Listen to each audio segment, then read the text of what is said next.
Salawat ma'asalam, semoga senantiasa mengalir kepada junjungan kita, kekasih sejati Ibni Abdillah Muhammad sallallahu alaihi wasallam, yang mana oleh beliau yang telah mengambil umat manusia dari gelombang-gelombang yang penuh kesesatan dan mentamparkannya ke tepi pantai dengan penuh kebahagiaan seperti yang kita rasakan sekarang ini. Ta'zim wa takriman saya kepada alim ulama yang selaku penyambung lidah bagi Rasulullah sallallahu alaihi wasallam, yang mana oleh mereka yang telah membangun panji-panji Islam sehingga Islam tetap berkembang di seluruh pelosok dunia. Penghormatan saya kepada Dewan Guru dan Dewan Juri yang sekalian saya muliakan, dan penghormatan saya kepada ibu-ibu dan kepada Pak Dishik Tanjung Berigi, dan kepada seluruh perangkat desa Lampung Tanjung Berigi, dan kepada seluruh hadirin sekalian, dan tak lupa pula kepada Tunku Protokol yang mana oleh beliau yang telah memanggil nama baik saya untuk berdiri sejenak di atas panggung yang sederhana ini. Tujuan dan maksud hanyalah uridu an takallamu tahtal mawdu'i perasaan malu. Ma'asyiral muslimin wal muslimat rahimakumullah.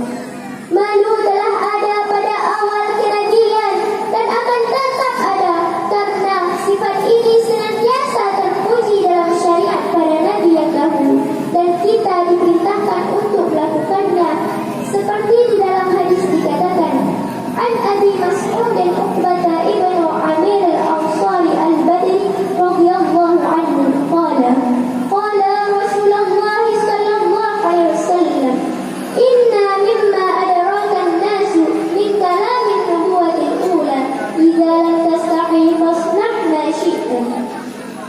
Diriwayatkan Abu Mas'ud Uqbah ibn Amir al-Ansari al-Badri radhiyallahu anhu berkata, Rasulullah sallallahu alaihi wasallam bersabda, sebagian dari perkataan kenabian yang pertama diketahui oleh manusia adalah, apabila kamu tidak malu, berbuatlah apa yang kamu kehendaki. Hadis riwayat Bukhari. Menurut sebagian ulama, arti kalimat tersebut adalah sebuah ancaman, seperti firman Allah Subhanahu wa taala, A'udzu billahi minasy syaithanir rajim.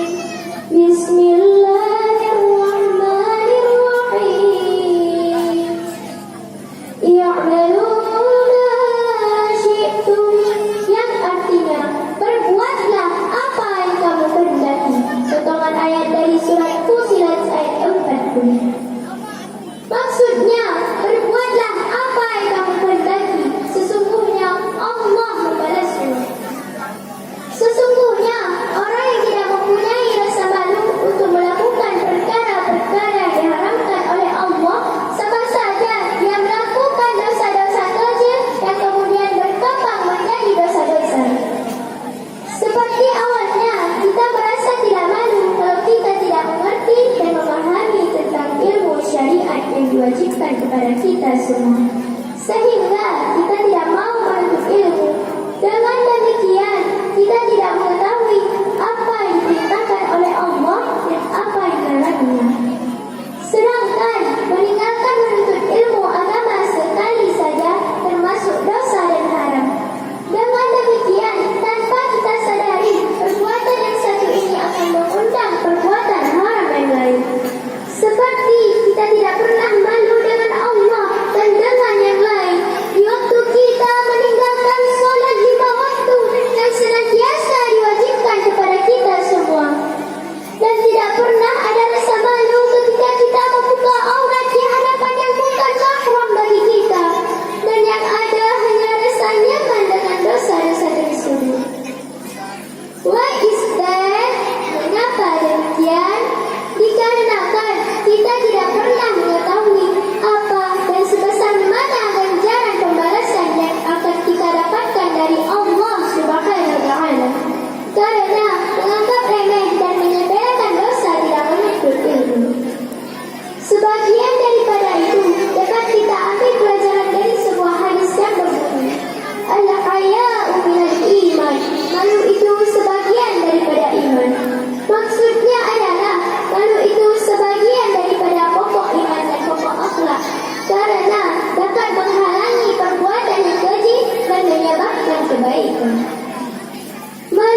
Dan kesempurnaan malu itu timbul dari ma'rifat kepada Allah Subhanahu wa Ta'ala, dan merasa diri kita ini selalu diawasi oleh Allah Subhanahu wa Ta'ala.